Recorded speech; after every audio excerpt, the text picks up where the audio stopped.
Look, answer the question. Answer the question. Yeah, murder. Because if your kids murdered somebody, that would be justification for you to lock them in the basement and torture them. Well, I would have to agree with whatever the judge of the court. I'm not talking about a reasonable application of law. I'm saying, is there anything that your kids could ever do, including not loving you back, that would be justification? That would you ever lock them in the basement and torture them? And neither would the Lord. No, he does according to your theology. And I'll say that not only am I morally superior to God, but you are as well, because you're a decent human being. Most of us are. Yes, and I agree with you. Why is that? I totally agree with you in that aspect, that you're a decent human being, and I'm a decent human being. And yet you think that I'm going to hell. No, I don't. You don't think I'm going to hell? Why not? What I think is it's not my judgment on you to make that determination. I don't know. Do you think hang on, I got you. I understand that. I understand your theology that only God can judge. Do you think there's a hell? Yes. Do you think that based on the based on your theology, that God is going to send me to that hell? I don't know. I can't make that judgment. Yes, Does he send anybody there? Does he send? Do you think God sends anybody there? Yes, he does. Do you think that apostasy is the one unforgivable sin that God is certain to send you to hell for? I think not accepting Jesus Christ as your Lord and Savior is the one unpardonable sin, and you have that opportunity. I understand. I understand. You don't have to put a qualifier on it. So you believe there's a hell. You believe your God sends people to hell. You believe that one of the criteria for God sending people to hell is not accepting Jesus as their Savior, correct? So if I tell you that I do not accept Jesus as my Savior, then clearly you believe that I'm going to hell.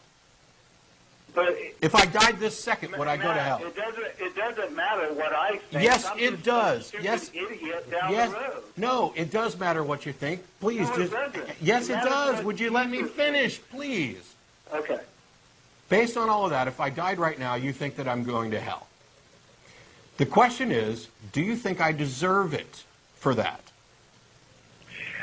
I think only God can make that judgment. Oh, God, you're done. Go away.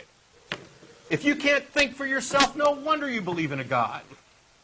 If you're so unwilling, that tells me everything I need to know. That right inside of you, right now, dealing with those difficult questions, there is a moral struggle where you're beginning to realize that you are more moral than the God that they've forced you to believe, that they've conned you into accepting.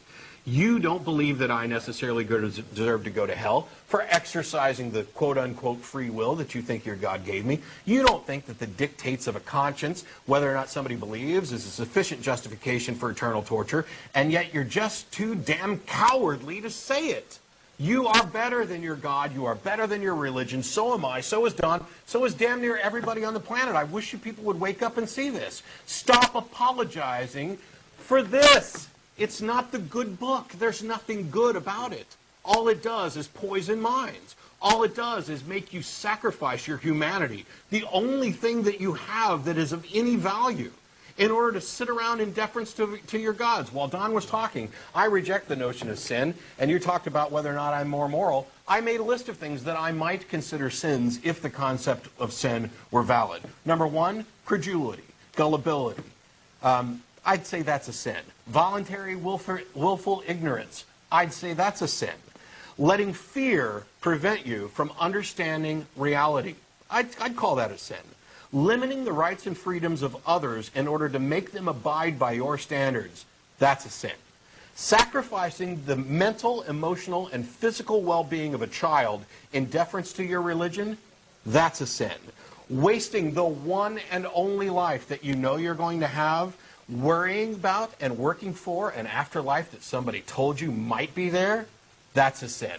And it's a shame that so many people are so sucked into this religious thing that even when you lead them down the path step by step, as soon as they get to the point where they'd have to admit that, yes, when I think about it, that is an immoral thing, they instead have to add 20 qualifiers and buts and maybes to their answer, just like you did. Your God isn't real. He's not moral. The Bible isn't moral. Islam isn't moral. None of these religious systems, anything that deteriorates the value of human beings, anything that hangs on to Bronze Age ideals about genocide and slavery and murder and deference to higher powers, none of those things are moral. We've graduated beyond that, and I'm sorry that we've had to drag religions kicking and screaming in the 21st century, but some of you got to let this stuff go. You're not going to get anywhere until you realize that it's okay not to be afraid. It's okay not to say, you know, I think slavery is wrong. I think slavery was probably always wrong. I think that you're probably a good person. And yeah, that does sound like a crappy system. There are some Christians who've done that. Billy Graham, for example, doesn't think that hell is eternal torture and torment. He thinks it's separation from God. Others have gone a step further and said that, well, it's not hell, it's annihilation. When I'm dead, as an apostate, heretic, godless, heathen, proud, atheist, blasphemer, I won't go to hell. I will simply be annihilated. That doesn't really soften the issue for me, because they still believe that somebody's getting an eternal, wonderful, blissful reward based on the fact that they believed something in the face of evidence to the contrary. A God that rewards credulity, a God that sanctions slavery, is unworthy of any kind of reverence or respect or devotion. I'd sooner worship Don. Don is a decent person with decent ideals. I would bow down on my knees and worship Don's ideals before that from your church. It's insane. Hey, careful now. It's insane.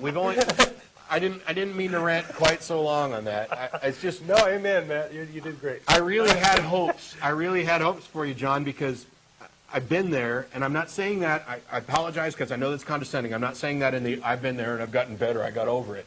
I had hopes because those are the same types of discussions that I had with myself, that I had with other people, that helped me to finally realize that I could no longer rationally support my beliefs. I couldn't live up to the obligation of 1 Peter 3:15. I couldn't, and I thought you were going to reference Romans 1:19 through 22 or 23 or something as an argument for the moral code that everybody seems to have. And that might have been a different conversation. But I was really optimistic. And it's not that I'm unwilling to talk to you again. I am. Call back some other time. Email us, tv@atheist-community.org. Hell, if you live here in Austin, which you evidently do, we can go out for drinks and talk about it. But I have no interest in having discussions with people who are so tied up that they're unwilling to answer a question honestly. When you asked me if my kids committed a crime, if it was my duty to say you need to go to jail and serve the time, I didn't hesitate. Yes, that's the answer. That's the law. That's the ethical responsibility. It would break my heart. I don't actually have kids of my own right now. It would break my heart. I would feel bad about it. But that's the obligation. That's the correct answer. That's the one and only correct answer. You killed someone else. That was wrong. But what I wouldn't do is construct a torture chamber in my basement and threaten to confine them there if they didn't love me, or even if they murdered somebody. Cruel. The kind of God that wants a bunch of sycophants running around, giving him hand jobs. Oh, you're so wonderful. You are the great and mighty creator of the universe. We are so small and puny. You brought us into this world. You can take us out. We are worthless without you. There's a girl who's been writing articles at ETSU, and I've been commenting on them. She's a nice student, pretty sure she's a nice person, and what she says is, I'm nothing without God.